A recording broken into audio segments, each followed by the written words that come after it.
Okay na po. Amen. So again, palapakan po natin ang ating Panginoon. And thank you so much for all our brothers and sisters watching us online sa ating Facebook Live, Facebook page, and of course sa ating YouTube channel. Kung hindi nyo pa po nilalike ang ating Facebook page, i-type nyo lang po sa Facebook, Amazing Grace Church Dagupan City. Lalabas na po siya. And of course sa YouTube channel, pwede nyo rin pong i-type Amazing Grace Church Dagupan City para makita niyo po ang ating YouTube channel. Ayan. So, we are still studying the book of Deuteronomy. And this is the second part. So, part 2 na po ito ng ating pag-aaral sa libro ng Deuteronomy. Question. Pang-ilang libro po sa Bible ang Deuteronomy? This is the fifth or ang pang-limang libro nakokompleto or bubuo sa tinatawag po nating Torah. Amen. Yung Torah na naglalaman ng mga batas na ibinigay ng Diyos kay Moses. Amen. Na tinatawag nila itong Mosaic Law or yung mga laws na matatagpuan sa Torah. Ano po yung mga libro na nasa Torah? We have Genesis, Exodus, Leviticus, Numbers, and the last, the book of Deuteronomy. So let's all stand at ating pong basahin ang ating scripture reading. Kayo po tayong lahat. Ito po ay matatagpuan sa chapter 8 verses 1 to 2. Let's read. Sundin niyong mabuti ang mga batas na ito na ibinigay ko sa inyo ngayon upang humaba ang inyong buhay, dumami ang inyong lahi, at kayo'y makarating sa lupaing ipinangako ni Yahweh sa inyong mga ninuno. Alalahanin ninyo kung paano niya kayo pinatnubayan sa ilang sa loob ng 40 taon upang matuto kayong magpakumbaba. Sinubok niya kayo kung susundin ninyo siya. Amen. Tayo po ay sumandaling manalangin.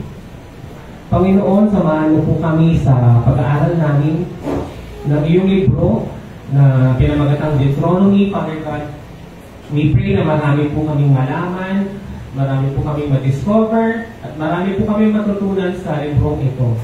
Lord, ikaw na lang po nawa ang magsalita at mangusap sa aming Panginoon sa pamagitan ng iyong banal na Espiritu. Puspusan mo po ang bawat isa ng iyong banal na Espiritu. I-anoint mo po kami, Father God, nang sa ganon ay makita ka po namin sa librong ito at nawa ay magamit po namin ang mga katuruan sa librong ito para sa aming pang-araw-araw na buhay, Panginoon. Ito po ang aming panalangin sa matamis na pangalan ni Jesus. Amen. Praise God. Pwede na po tayo maupo. Ayan. So, ito po yung mga tanong after the message. Ano ang natutunan mo sa kwento? And where is Jesus in the story? Nasaan si Jesus sa kwentong ito? Ayan. So again, let's summarize the 5 books that compose the Torah at yung kanilang ibig sabihin. Ano po ulit yung first book natin? Genesis, na ibig sabihin ay sa simula or in the beginning. Then we have the second Torah, Exodus, ibig sabihin the exit. Third book, Leviticus, the law, ang ibig sabihin. Then fourth book, Numbers, ibig sabihin in the wilderness or sa ilang. And finally, Deuteronomy, which means the second law or ang pangalawang batas na uulitin po, hindi po ito bagong law. So, finally, matatapos na po natin ang Torah this month, and bago magtapos po ang buwang ito, ngayon po ay May 5, 2024. Bago po magtapos ang May na ito ay magsisimula na po tayo sa Book of Joshua. Amen. And next Sunday is our Mother's Day celebration. So, invite po natin ang ating mga nanay. May special number daw po sila. At magpa-practice po kayo mamaya after the service. Sasayo po kayo. Amen. So, we are excited to witness sa next Sunday yung inyong special presentation. Yeah, so, happy Mother's Day po sa inyo. Nawa ay pumapapang inyong mga buhay at pagpalain pa po kayo lalo ng ating Panginoon. Amen. Lalo na sa AGC na napakaraming manis at talagang mga mother ang ginagamit ni Lord sa ating sa bahay-sambahan. Amen. So again, the book of Deuteronomy means the second law. It is not a new law, hindi po ito bagong law, but a repetition and explanation of the law given by God at Mount Sinai. So, the book of Deuteronomy is the last book of the Torah. Ito po ay binubuo ng 34 na chapters. Amen. At sa huling chapter, mamamatay na po si Moses at hindi po siya makakapasok ng Kanaan or ng Promised Land. Only the new generation, amen, na pinangungunahan ni Joshua in Caleb ang makakatawid sa Jordan River para makarating po sila sa Promised Land, sa Kanaan, o sa tinatawag nating lupang ipinangako.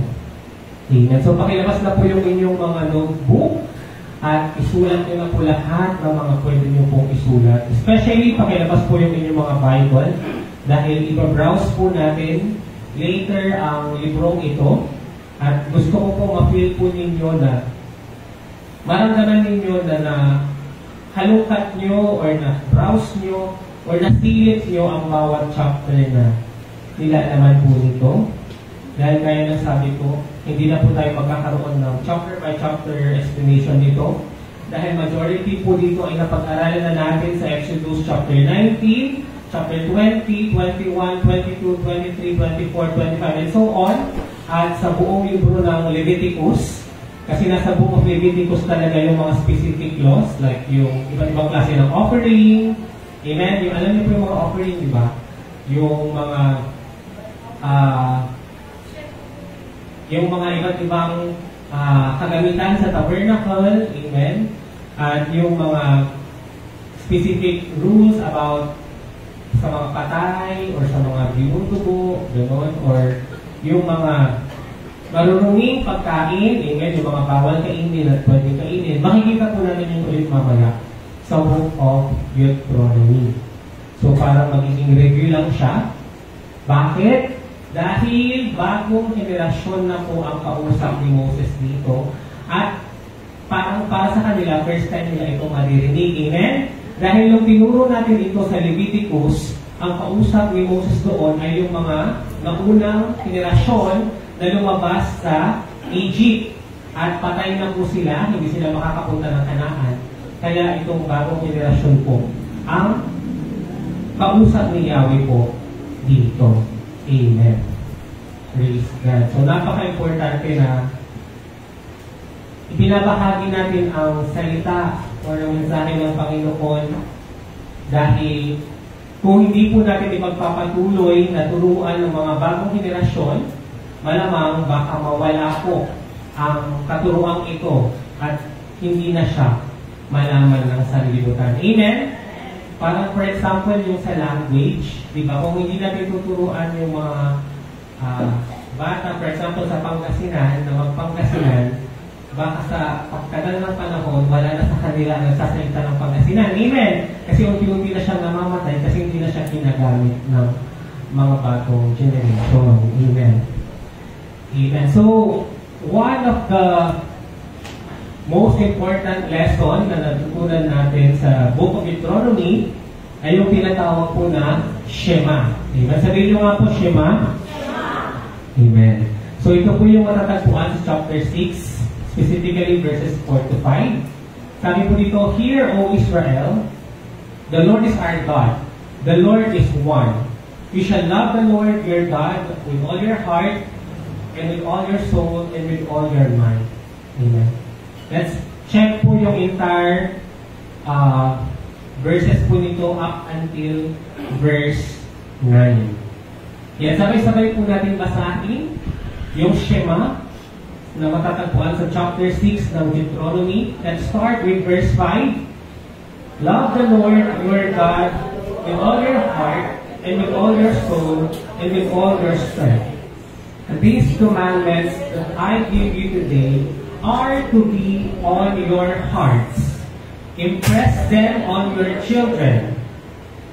Talk about them when you sit at home and when you walk along the road, when you lie down and when you get up.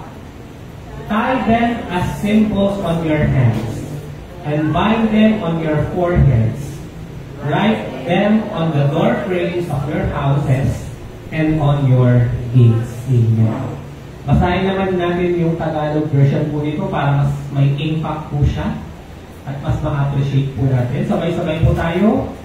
Ibigin mo si Yahweh na iyong Diyos ng buong puso, buong kaluluwa at buong lakas. Ang mga utos niya'y itanim ninyo sa inyong puso. Ituro niyo ito sa inyong mga anak. Pag-aralan niyo ito sa inyong tahanan, sa inyong paglalakbay, sa inyong pagtulog sa gabi, at sa inyong pagbangon sa umaga. Ipulupot niyo ito sa inyong mga kamay bilang tanda. Itali sa inyong noo, isulat sa mga hambalang pintuan ng inyong bahay at mga tarangkahan. Amen. Ayan. So, kung mapapansin po natin, ang ating scripture reading naman po for this Sunday ay matatagpuan sa chapter 8. Amen? Last Sunday ay napakinggan natin yung buong chapter 6, yung pinatawag na Shema, na naglalaman po ng pangunahing utos ng ating Panginoong Diyos na si Yahweh. Amen. So, lights off po tayo for a while dahil papakinggan naman po natin ang chapter 8. Isipin niyo po na si Moses po yung nagsasalita. Ayan. So, ginagawa po natin ito as an example para ma-experience po natin na as if tayo po yung bagong henerasyon na kausap ni Moses. Amen. Para ma-feel po natin at makita natin yung blessing or yung mga pagpapala ng pagsunod sa utos ng Diyos. Amen. So, ito po ang Deuteronomy chapter 8. Deuteronomio, Kabanata 8. Sundin ninyong mabuti ang mga batas na ito na ibinigay ko sa inyo ngayon upang baba ang inyong buhay, dumami ang inyong lahi, at kayo'y makarating sa lupain ipinangako ni Yahweh sa inyong mga ninuno. Alalahanin ninyo kung paano niya kayo pinatlubayan sa ilang sa loob ng 40 taon upang matuto kayong magpakumbaba. Sinubok niya kayo kung susundin niyo siya. Tinuruan nga kayong magpakumbaba. Ginutom niya kayo bago binigyan ng mana. Isang pagkain kilala ni ninuno.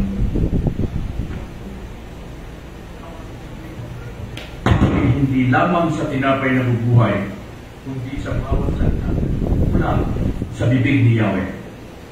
Sa loob ng 40 taon, hindi nasira ang inyong kasuotan,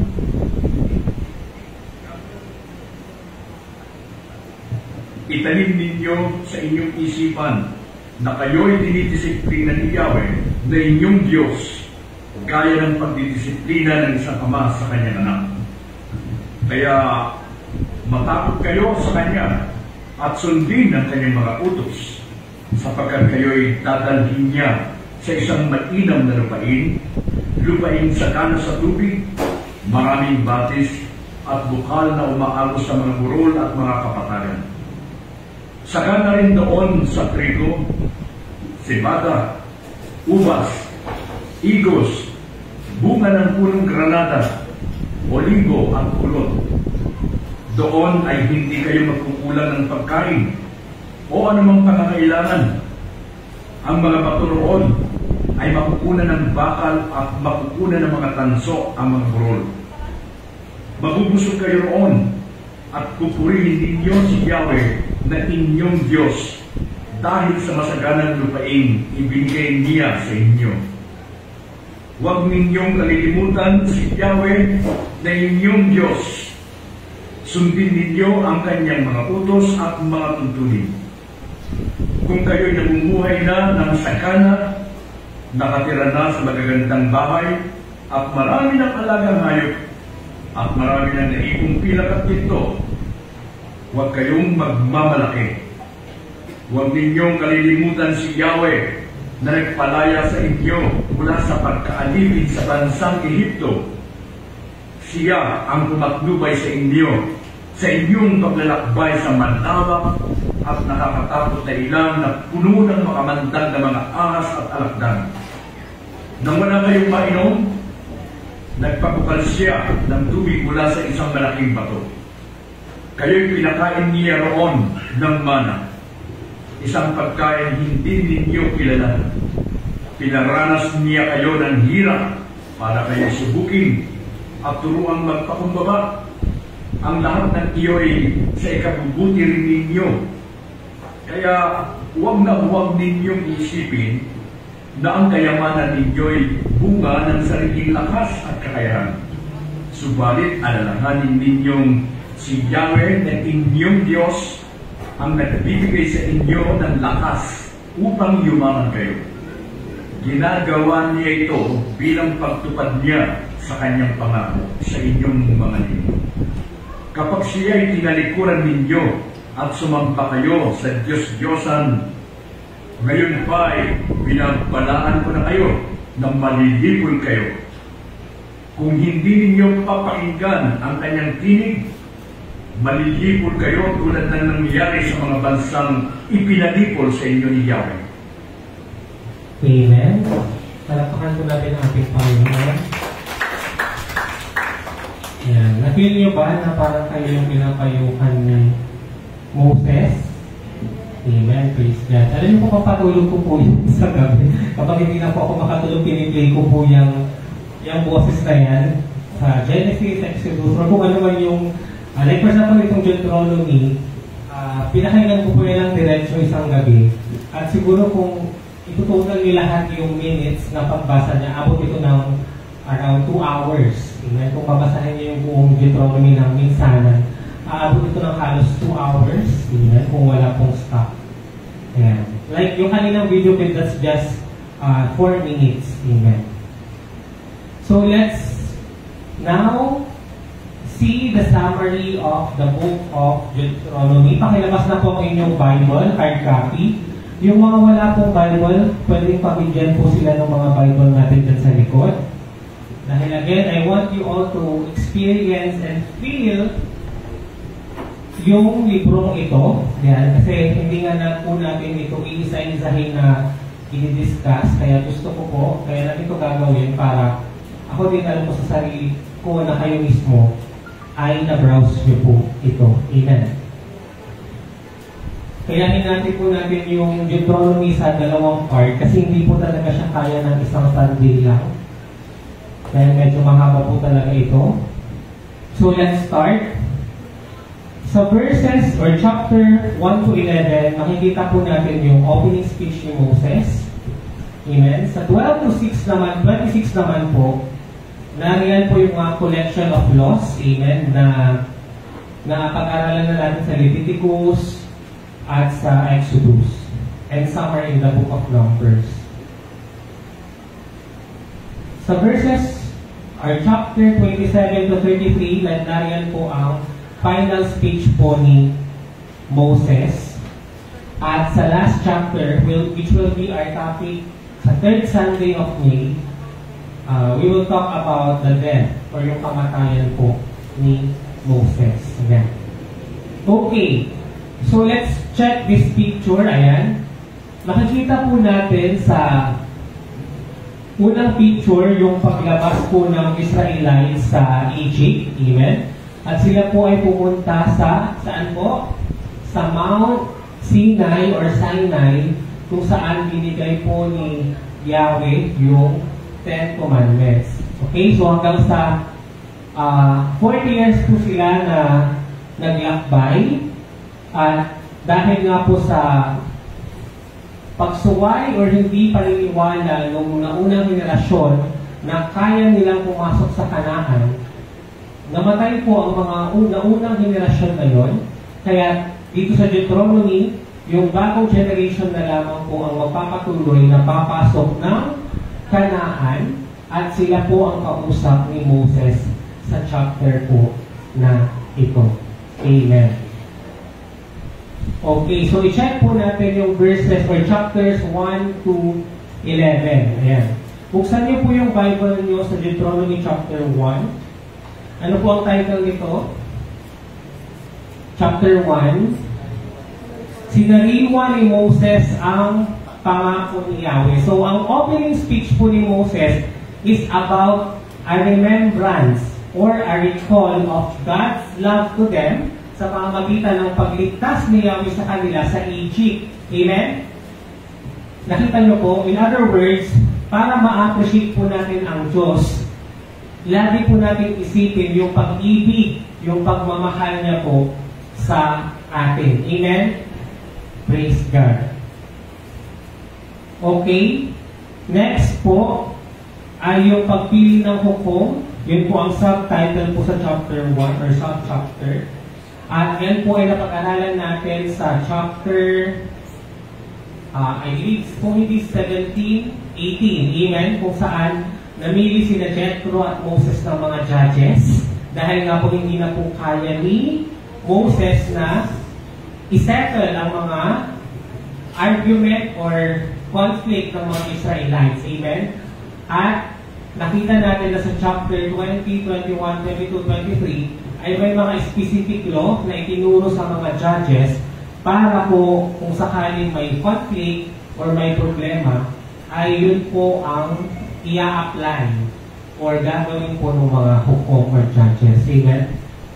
Kaya po di ba doon sa ating group chat, sinend ko po yung exhortation natin sa Exodus 19, 20, 21, 22, 23, 24. I believe the 6 videos. Ayan, kasi this week pinanood ko po lahat ulit yung mga laws na yon para ko po mismo ma-refresh po sa mga batas na ito. Kasi ang tagal na po, like 2022 pa po natin yung pinag-aralan. At grabe, parang ako mismo na-amaze na nasasabi ko yon. Bakit po? Kasi ngayon hindi ko na po maalala yung mga pinagtuturo ko po sa inyo. Talagang grabe si Lord kapag magturo siya kasi ako po mismo na parang po ako natututot sa taong yon. Parang feeling ko hindi po ako yung nagsasalita kasi ano ba? Ganun ba yun? Parang first time po ulit na pinag-aaralan. Kaya ko po ito na-record. Kasi alam ko darating po yung time na mga 40 na ako, 50 na ako, 60 na ako. Alam niyo po, hindi na po pareho ang memory natin nung kabataan natin. Amen? Kung mabilis po tayong mag-memorize nung mga high school tayo or college tayo, I'm very sure na pagdating nyo ng 40, 50, or even 60, pag senior citizen na kayo, hindi na gano'n kabilis nyo ma-retain yung mga natututunan ninyo. Amen? In other words, nalalaglag na yung mga napapag-aralan natin. Amen? Kaya nga naalala ko noon, mayroong nagtanong sa YouTube, tinanong niya yung isang dean ng isang law school kasi medyo may edad na siya. So, roughly around 40 to 50 years old na siya. At pinag-iisipan niya na pumasok ng law school. Okay? Parang ang tanong niya, pwede pa po ba akong mag-aral sa law or pumasok sa law school kahit na medyo matanda na ako? Amen?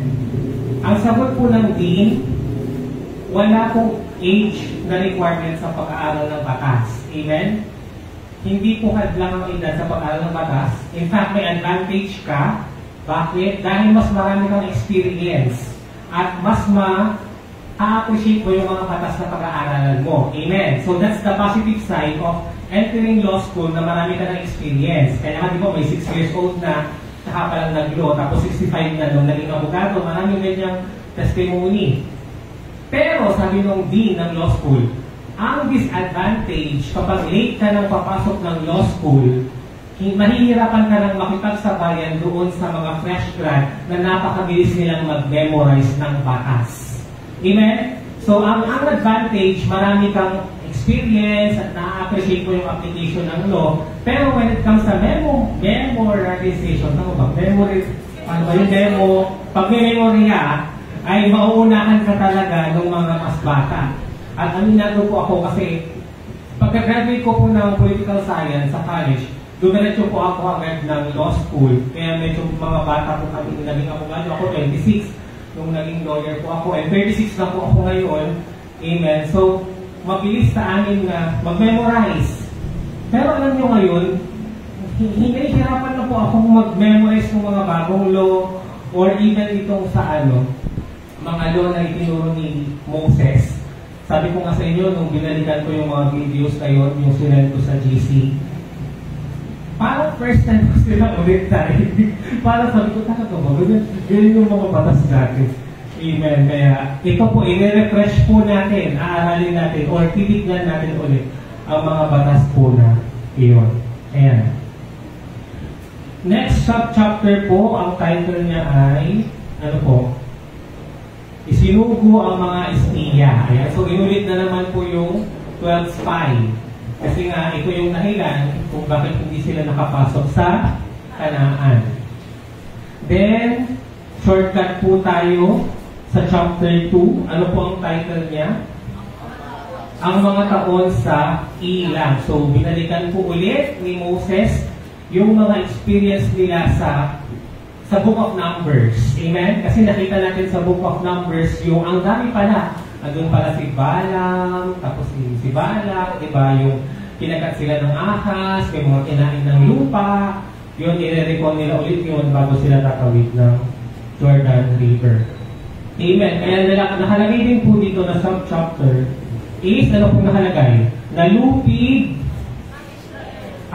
ng Israel si Haring Sihon. Amen. Then sa chapter 3, ano pong title niya? Nalupig ng Israel si Haring Og. Amen? Kaya noong pinag-aralan po natin si King Sihon tapos si King Og, sinama na po natin itong Deuteronomy chapter 2 at chapter 3 kasi dito po mas specific or mas detalyado po yung pagkakatalo nila doon sa mga giants na haring ito. Amen? Naalala niyo po si King Sihon tapos si King Og. Amen? At yung nalupig nila na lupa ng nina King Sihon at King Og, sino po yung tumira doon?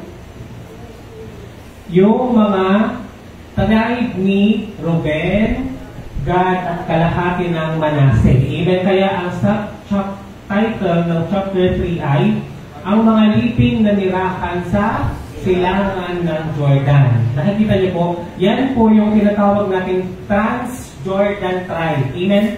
Sila po yung nakiusap kay Moses na wag na silang tatawid ng Kanaan at ang share na lang nila na lupa ay yung nasa Moab or nasa kabilang side ng Jordan River. Naalala niyo po sila? Ayan, so ipapaalala ulit ni Moses sa kanila yung tatlong tribe po na yun. Ayan, so last po, hindi pinapasok sa Kanaan si Moses. Ayan, ano pong title naman ng chapter 4? Nanawagan si Moses na maging masunurin ang Israel. Amen. Next po na chapter ay title, Ang Babala Laban sa Pagsamba sa Diyos-Diyosan. So, mas ginawa pong intensive ni Moses yung pag-explain against idolatry. Ayan. Then last, ano po, ang mga lungsod kanlungan sa silangang Jordan. Amen. Huwag kayong mag-alala kasi pagdating po ng Joshua, magkakaroon po tayo ng study about dito sa tinatawag ng lungsod kanlungan or yung place of refuge. Amen. Kasi sa place of refuge, kapag nakapatay ka po pero hindi mo sinasadya, doon ka po tatakbo para hindi ka po patayin. Amen. Again, ito po yung mga taong nakapatay pero hindi nila sinasadya. Or for example, self-defense po siya. So, meron po silang itatala ng mga place of refuge para doon po sila momentarily magtatago. Amen. Question. Ano po ang title ng chapter 5 ng Deuteronomy? 10 utos ng Diyos. Ayan. Kaya sabi ko sa inyo, hindi lang sa Exodus chapter 20, but also sa chapter 5 ng Deuteronomy, specifically, pareho po ang pagkakasabi or pagkakasulat ng 10 Commandments. Amen. Kaya pag may nagtanong saan matatagpuan ng Exodus, ang 10 Commandments, amen, pwede po itong matagpuan sa Exodus 20 or sa, anong chapter po? Chapter 5 ng Book of Deuteronomy. Amen. Next chapter, ano pong title? Ano po yung title ng chapter 6? Ang pangunahing utos. Yan po yung Shema. Amen. Na tinapik po natin last Sunday. Okay, basahin po natin yung chapter 6 verse 5. Sabay-sabay po tayo. This is the Shema. Ano ulit yung Shema? 1, 2, 3, go. Ibigin mo si Yahweh na inyong Diyos ng buong puso, buong kaluluwa, buong lakas. Ang mga utos niya ay itanim ninyo sa inyong puso. So yan po yung pinaka-heart or puso ng Deuteronomy. Matatagpuan po ito sa chapter 6 dahil that's the primary utos or pangunahing utos ng Diyos. Okay.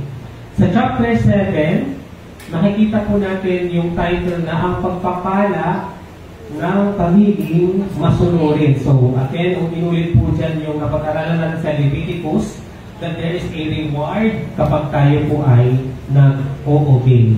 Amen. And chapter 8, ano po yung title niya? Ang masaganang lupain. At ito po yung favorite ko pong verse, yung verse 1. Ano pong sabi dito? Sabay-sabay po natin basahin. Sundin ninyong mabuti ang mga batas na ito na ibinigay ko sa inyo ngayon upang humaba ang inyong buhay. Iba sino po yung mga 70 years old pataas na dito? 70 years old, ang dami pa, praise God. Sigurado ako, you are very obedient to God. Kaya ang haba ng buhay ninyo. Amen, auntie? Amen. Baby 1, baby 2. Praise God. Kaya kung gusto nyo pong kumaba yung buhay nyo, let's obey God's word. Amen. Praise God. Ayan. So, chapter 9, ano naman po yung title niya? Ang mga bunga ng pagsuway kay Yahweh. So, in other words, may blessing pag susunod at may curse pag tayo ay susuway. Amen? At nakalagay po dito yung mga curses or side effect ng pagsuway sa ating Panginoon. Amen. Chapter 10. Ano pong title? Ang ikalawang pagsulat sa kautusan. Amen. Again, uulitin po yung pagsulat ng mga kautusan. Sabi po dito, verse 1, noon ay sinabi na sa akin ni Yahweh, magtapyas ka ng 2 bato tulad noong una at gumawa ka ng kabangyan sa kahoy. Okay. So, pinaalala lang pala ni Moses dito na inulit niya yung pagsulat ng commandment sa tablet stone. Bakit? Kasi po nang binasa niya yung una, even nung nagalit siya, nung nakita niya na nag-worship sa idol, sa mga idol or sa golden calf, yung mga Israelites pagbaba niya from Mount Sinai. Kaya nagpasulat ulit si God nung 10 Commandments sa stone tablet or tablet stone. Amen. Ano po ang title ng chapter 11? Amen. Ang pagpapala ng pagsunod kay Yahweh. Kaya again, dito po pala sa Deuteronomy, ang highlight talaga dito, pag tayo ay nag-obey, tayo ay nagpinagpapala. Pag sumusunod tayo. Tapos, sa chapter 9, pag sumusuway tayo, tayo po ay naka-curse. Or meron po siyang tinatawag na hindi magandang effect. Basahin po natin yung verse 1 ng chapter 11. Kaya nga, ibigin nyo ang Diyos niyong si Yahweh at sundin niyong lagi ang lahat ng kanyang piling, tuntunin, batas at utos. Amen? Bakit? Dahil may pagpapala ang pagsunod kay Yahweh. Amen. Chapter 12, ano po ang title? Ang tanging lugar ng pagsamba. ang sinasabi po ditong tanging lugar ng pagsamba ay yung, ano po? Tabernacle. Amen? During this time, yung tabernacle, minsan nandoon na lang sila magsusunog ng mga offering.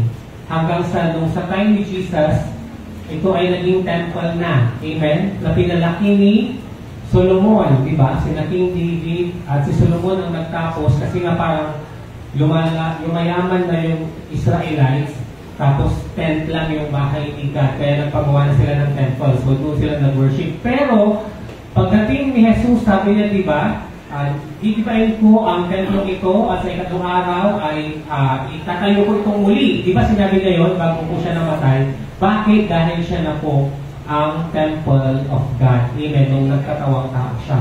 And nung bumalik na po siya sa lupa, sa langit, at ibinigay niya po yung spirito niya sa atin, ngayon po, question sa spirit age, sino na po ang temple po ng Diyos? Tayo na po pinananahanan ng banal na spirito, ang temple of God. Amen. Praise God. Okay, let's go to chapter 14. Dito po natin matatagpuan yung mga malilinis at maruruming hayop. Amen? So ito po yung napag-aralan natin sa Leviticus. So ulitin po dito kung ano yung mga pagkain na pwedeng kainin at yung mga pagkain na hindi pwedeng kainin. Amen? Ano po yung sub-chapter ng chapter 14? Ano po yung title niya sa verse 22? Ang tutunin tungkol sa ay kasampung bahagi. So, i-highlight po dito yung tithes and offering. Yung 1/10 ng kanilang mga na-harvest or 1/10 ng kanilang ari-arian, dapat na ibabalik po nila ito sa kay God. So, dito po yung biblical basis ulit noong tithes and offering, yung 1/10. Yung ang tutunin tungkol sa ikasampung bahagi. Amen. Ano po ang title ng chapter 15? Ang taon ng pamamahinga. So, this is the Sabbath year. Okay? Ilang araw ang binubuo ng isang linggo? 7. On the 7th day, meron tayong Sabbath day or yung Sabado. Amen? Tapos, sa 7 taon, 6 na taon tayong magtatrabaho. Tapos sa ika-7 taon ay buong taon hindi sila mag-work. That's their tradition and culture before na meron silang Sabbath year. Uulitin po ulit ni Moses yung instruction patungkol sa Sabbath year. Ayan. And of course, sa chapter 16, ano po ang title niya? Pinaalala muli yung mga pista ng Paskwa. So yan po ulit yung mga Pakpita or yung 7 Levitical feasts. Nalala niyo po yun? Ano po yung Pakpita? Ano po yung Pakpita? Passover, unleavened bread, first fruits, Pentecost, tabernacle, tama ba? Ano yung titrumpet, atonement, tapos tabernacle. Ayan, so ituturo ulit ito ni Moses sa kanila dahil isi-celebrate pa rin po nila itong mga pistang ito. Amen. Pati yung paglalagay po ng mga tabernacle. Okay, chapter 18 na po tayo. Ano pong title niya? Ang bahagi ng mga pari. Sabi po sa verse 2, wala silang bahagi sa lupain tulad ng ibang lipi sa Israel. So, wala pong specific na lot na ibibigay sa mga Levites. However, sa bawat tribe, maglalagay po sila ng city ng mga Levites. So sa bawat tribe, for example sa Dagupan City, mayroong specific location dyan na nandoon po yung mga pari na tatanggap po ng mga offering para susunugin po doon sa pinaka tabernacle na ilalagay po nila sa, if I'm not mistaken, sa Shiloh na malapit po siya sa tribe ng Manasseh. Don't worry kasi pagdating ng Joshua, makikita niyo po yung location ng tabernacle. Amen. Kasi ngayon pinag-aaralan ko na po yung Joshua and praise God na tapos ko na pong basahin yung chapter 1 to chapter 24. I believe 24 chapter po ang Book of Joshua. At napaka-interesting po ng mga kwento po doon. Question, ano pong title ng chapter 19? Again, ito po yung place of refuge, yung mga lungsod ng kanlungan. Ayan. Chapter 20, ano po ang title? Mga tuntunin tungkol sa pakikipagdigma. Basahin po natin yung verse 1. Sabay-sabay po tayo. Kung kayo'y makikipagdigma, huwag kayong matatakot kahit na mas malaki ang hukbong kalaban ninyo. Amen? At mas marami ang kanilang kabayo at karwahe, sapagkat kasama nyo si Yahweh, ang Diyos na naglabas sa inyo sa Egypt. Okay, so again, nandito na po tayo sa 12-26 ng Deuteronomy na nakalagay po yung mga specific laws. Ano po ang title ng chapter 21? Pagpapasya tungkol sa di malutas na krimen. Okay, so binigyan po ng guidelines ang mga judges or ang mga hukom para kung may conflict, ito po yung kanilang i-apply. Amen. And chapter 22, iba't ibang tuntunin in addition doon sa chapter 21. Ayan, sa chapter 23 naman po, ano po yung pangalawang title niya? Mag-start sa chapter 9, verse 9. Mga tuntunin tungkol sa kalinisan sa loob ng kampo. Naalala niyo po kung sino po yung in charge sa bawat part ng tabernacle? Di ba yung mga Levites? Di ba mayroon ano silang tribe, yung si Gershonites, Merarites, tapos kaya natin sa yung isa yung Kohatites, amen, na mayroon silang specific part sa tabernacle na lilinisan po nila. Amen. Chapter 24, ano pong title? Tungkol sa paghiwalay at pag-aasawang muli. Again, yan po yung mga guidelines when it comes sa separation po ng mga mag-aasawa. Kaya, nakalagay po dito, kasama po sa chapter 25, yung pag-aasawang muli ng isang biyuda. Okay. Ano po ang title ng chapter 26? Ang mga tuntunin tungkol sa unang bunga at may kasampung bahagi ng ani. Nakita niyo po how the book of Deuteronomy emphasize tithes and offering. Amen? Yung pagbibigay po ng kanilang 10 out of their earnings or harvest. Ayan. Mag-shortcut na po tayo. Ano pong title ng chapter 28? Again, ang pagpapala ng pagiging masunurin. So, naka-highlight na naman po na may reward kung tayo po ay mag-o-obey. Amen. Sabi po sa verse 2, mapapasa inyo ang lahat ng mga pagpapalang ito kung susundin ninyo ang Diyos ninyo si Yahweh. Amen.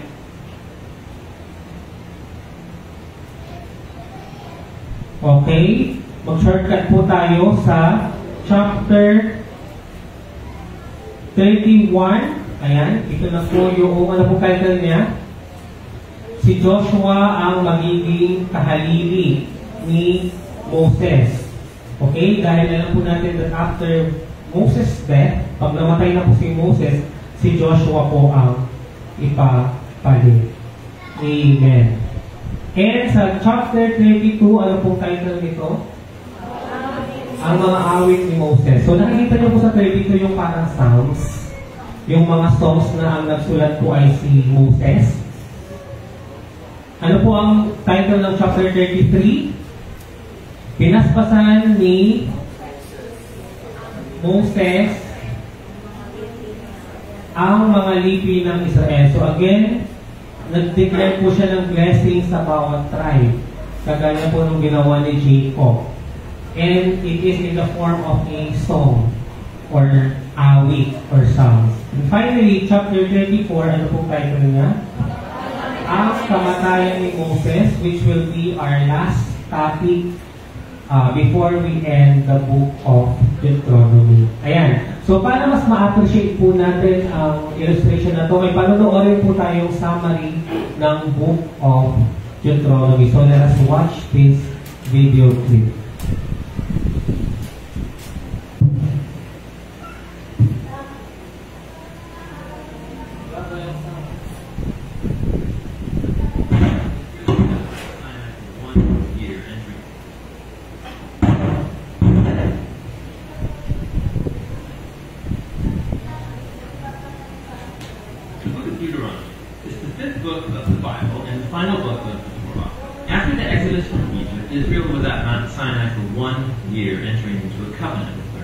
And then they had the disastrous road trip through the wilderness, and the Exodus generation disqualified themselves from entering into the land promised to Abraham. And so Deuteronomy begins with Moses standing in front of this new generation, explaining the Torah. And it's from here that the design and purpose of the book unfolds. Deuteronomy is a series of speeches from Moses where he's calling the next generation of Israel to be faithful to the covenant with their God.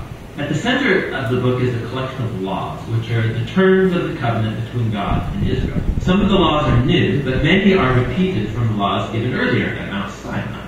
And that's actually where this book gets its name, from a Greek word, deuteronomion, which means a second law. Now, surrounding these laws are two outer sections of Moses' speech. Each of these are broken up into two parts themselves. Let's just dive in and we'll see how this whole thing works. So Moses, first of all, summarizes the story so far, and he highlights how rebellious the previous generation was, in contrast with God's constant grace and provision in the wilderness. God did bring his justice on them, yes, but he did not abandon his covenant promises. After this comes a series of very passionate sermons where Moses calls on this new generation to be more faithful than their parents were to the covenant. He reminds them of the Ten Commandments, and then the centerpiece of this section is a famous line called the Shema. Moses says, "Listen, Israel, the Lord is our God, the Lord alone. And you shall love the Lord your God with all of your heart, with all of your soul, and with all of your might."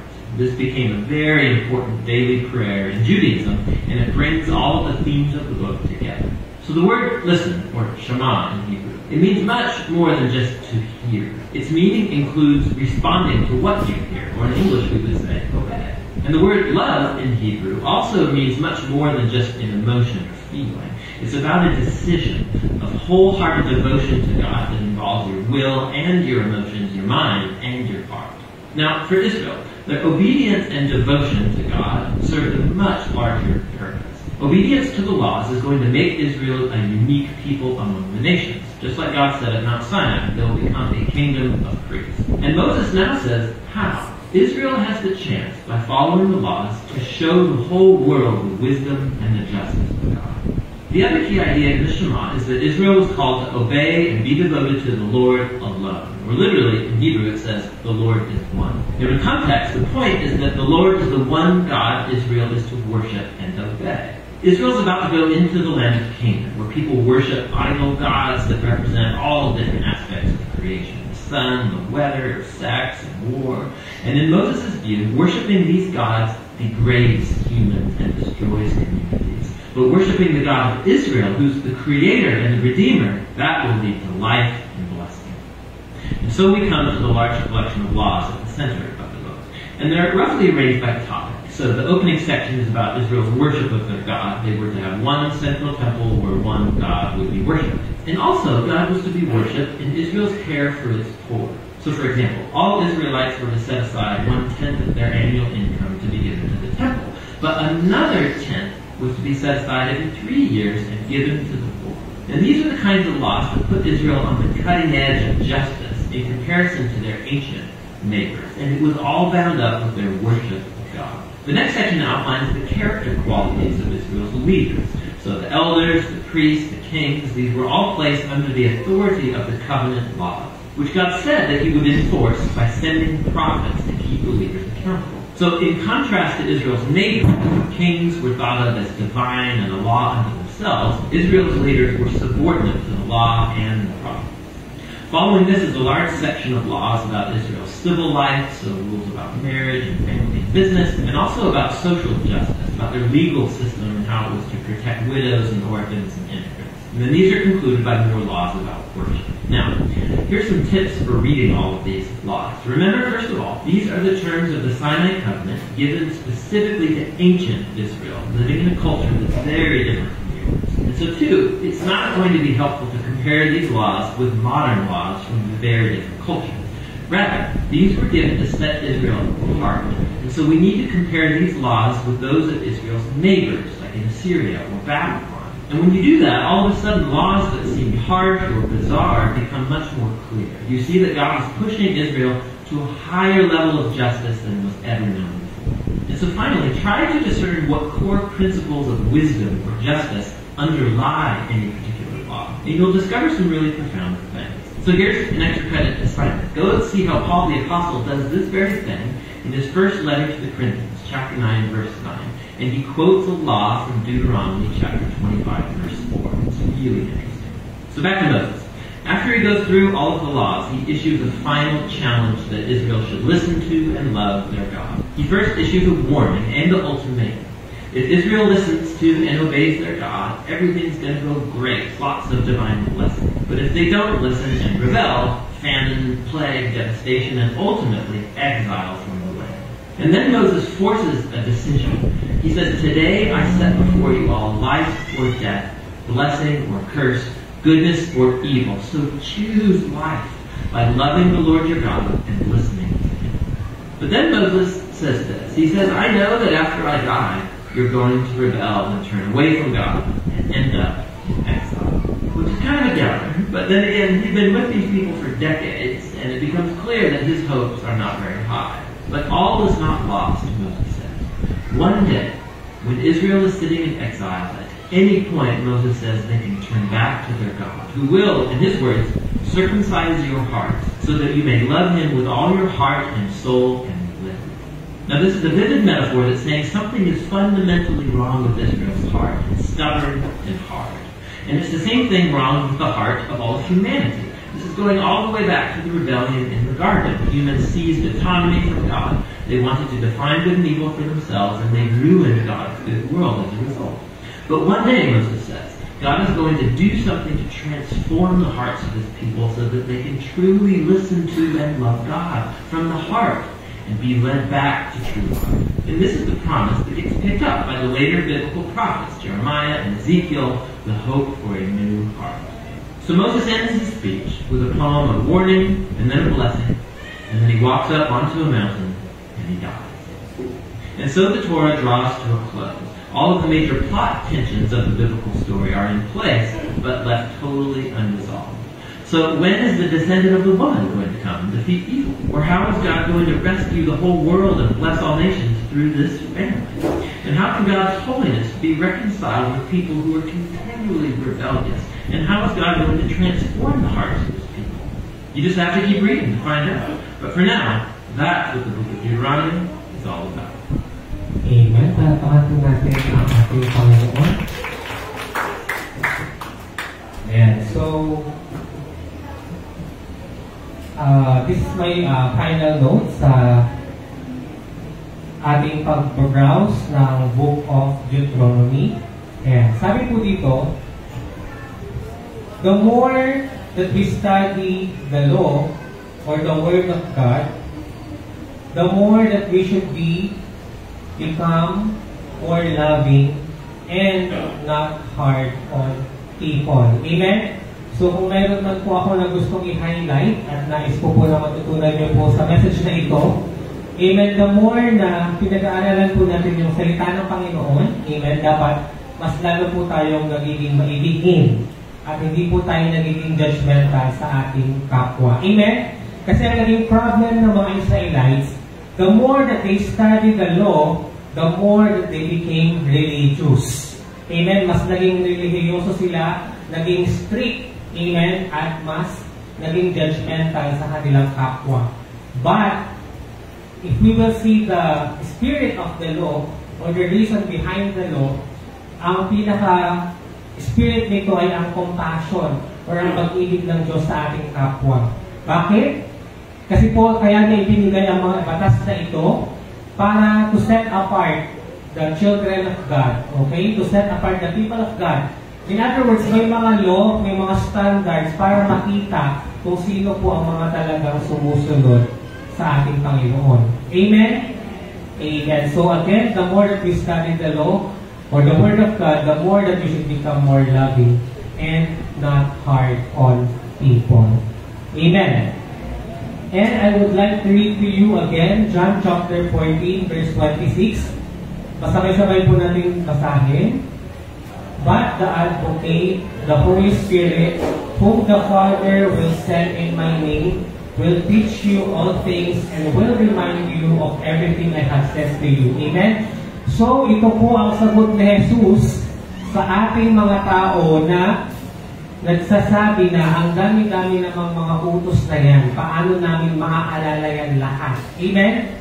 Kasi diba, ang dami-dami ng nais ng Diyos, ang dami-dami ng mga gusto niyang ipagawa. So, paano natin malalaman kung kalooban ba ito ng Diyos? Ang sagot po ni Jesus, I will give you the Holy Spirit. Amen? I will give you the Advocate, the Holy Spirit, whom the Father will send in my name, and will teach you all things. And that Holy Spirit na nasa atin, na magpapaalala ng lahat ng kalooban ng Panginoong Diyos sa ating buhay. Amen? Amen. So, thank you po sa Holy Spirit. Thank you po sa anointing po sa amin. Amen. Basahin po natin yung Tagalog version ng verse na yon, John 14, verse 26. Unit ang tagapagtanggol, yan po yung Banal na Espiritu. Ang Espiritu Santo na isusugo ng Ama sa pangalan ko, ang siyang magtuturo sa inyo ng lahat ng bagay.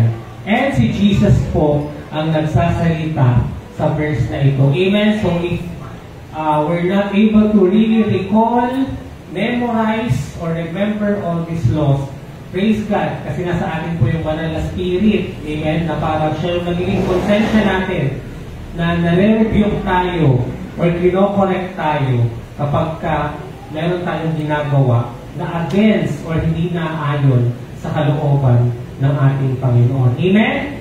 And finally, for the last video clip, ito na po yung pinakahuling video clip natin. And sa lahat po ng mga nasa taas, I hope mapanood nyo po ito because of all the video clips na ipinlay po natin sa Deuteronomy, this is my favorite. At talagang makikita natin dito yung summary ng libro at makikita natin na napakalinaw kung ano po ang role ni Jesus Christ sa book po na ito.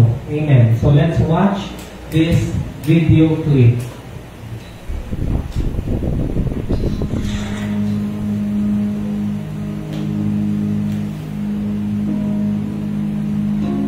Right and wrong, life and death.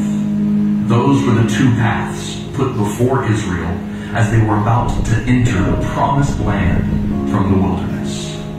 Deuteronomy is the fifth book of the law. It's Moses' final speech in which he pleads with Israel to choose right over wrong. And this speech contains many warnings and provisions, commands and restrictions that were meant to give Israel direction onto the path that would lead them away from destruction and into life. If they obeyed, they would be blessed. They would live with God and have life. But if they disobeyed, they would be cursed. They would be exiled from the land and would die.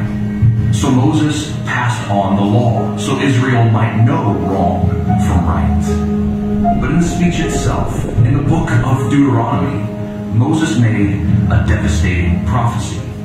Yes, Israel would enter the land. But once they do, they would forget God and break His commands. The stone they carried actually promised it would come true. Deuteronomy guaranteed that Israel would turn aside to death instead of life. They would choose wrong instead of right. So they would be exiled from the land. They would be locked outside. Both parents and their children would refuse to listen to the words Moses had written on that tablet of stone. So they would be separated from God outside the promised land. They would be cursed to die alone. And while there are moments of obedience to God's commands, as we trace Israel's history through the Bible, we find that this guarantee about disobedience and exile ultimately stands. Generation after generation disregarded Deuteronomy and its commands. They ran after death, slamming the door on the God of life and his law written on stone. They forgot God and his commands and began defining right and wrong on their own. And the reason Moses knew that the law would be disowned was because Israel's hearts were hard. It's something that they had constantly shown. The law of sin was etched into their hearts, like the law of God was etched into that stone. But Deuteronomy made another guarantee about what was to come. God would raise up another prophet like Moses who would keep the law and obey all he had spoken. Where Israel ignored God's commands, he would uphold them. He would put the law in its proper place and take them back to the land God had chosen. But the law continued to be broken. You see, Deuteronomy isn't a set of rules. It's the story of the path we all choose. We all have chosen wrong over right, so we have all earned death over life. And it's because we too have these hard hearts. Whatever sin offers, we willfully pursue. And without some kind of inward change, this is all we will ever do. But there is good news. For even though we all broke the law written on stone, God's promise of a Moses-like prophet was not taken back or overthrown. Even though we broke God's word, God would not break his.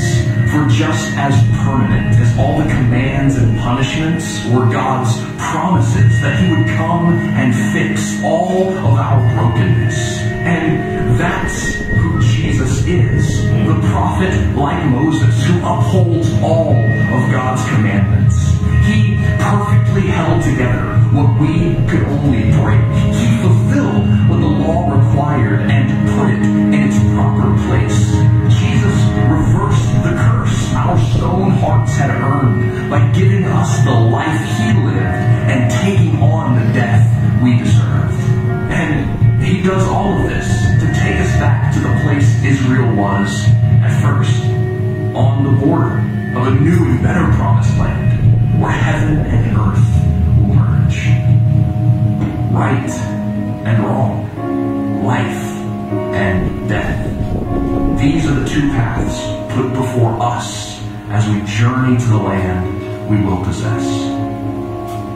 But how will we not follow those who went before us in their sins and missteps? Well, the answer is this. When Jesus fulfilled the law, he actually took the doors to life off their hinges.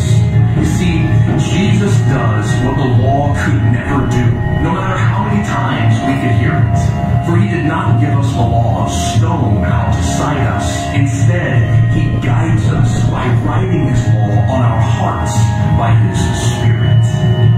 Now, that doesn't mean you'll never try to go astray. It doesn't mean you'll never be drawn back to your old gravitations. But it does mean that the door on the path to separation is now locked. For those who are in Christ, there is no condemnation. So now, because Jesus fulfilled the law, we who have done nothing but wrong can now finally do right. We who have earned nothing but death can now have life. Amen. Palpakan po natin ang ating Panginoon. Amen. Praise God. So, let's just summarize once again yung mga natutunan po natin sa librong ito. Amen. Number 1, as we listen to the Word of God, we must also have to respond to it or obey it. Amen? Hindi pwede na papasok lang po sa isang tenga natin yung sa salita ng Panginoon, tapos lalabas din po sa kabila. Amen? Dapat habang natutunan po tayo ng salita ng Diyos, tayo po ay nagre-respond, nagre-react, and most especially, tayo po ay sumusunod o nag-o-obey sa sinasabi po ng Diyos sa atin. Amen? So we have to listen, respond, and obey. Next point, love should be the reason for obeying the law, especially our love for God. Amen? Ang pag-ibig natin sa Diyos, so that eventually our obedience to the law will follow. Third po, obedience to God results to blessings or life, while disobedience to God results to curse or death. Amen? Number 4, we have to love the Lord our God and love our neighbor as well, just like we love ourselves. And finally, let's have a renewed heart through Jesus Christ. Amen? So this is just a review. We've already flashed this last Sunday, so I hope na mas may impact po ito sa atin after natin mapanood yung video clip kanina. Amen! Ano pong naramdaman nyo kanina nung napanood nyo po yung last video clip? Mas nakita po natin yung ginawa ng ating Panginoong Jesus, amen? Na pag-fulfill or pagtupad sa batas na tayo mismo hindi natin kayang gampanan or gawin or sundin. Amen! And praise God because the ultimate purpose of this law ay para mabago po yung ating mga puso. Amen? That's why sabi po sa Ezekiel chapter 36 verses 26 to 27, and I will give you a new heart and a new spirit.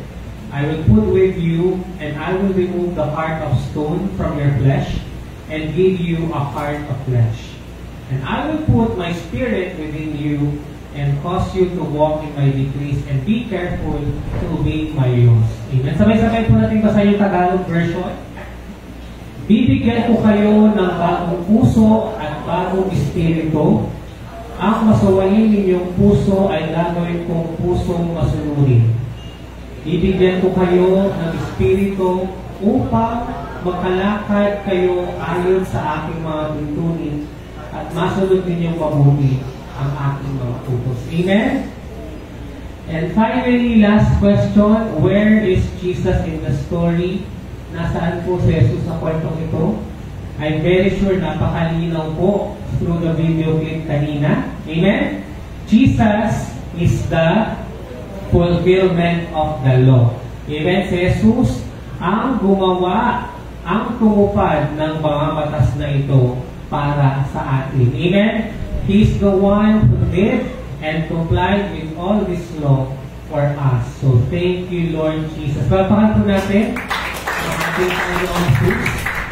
Amen? And I will end this message with this verse, Matthew chapter 5, verse 17. Amen?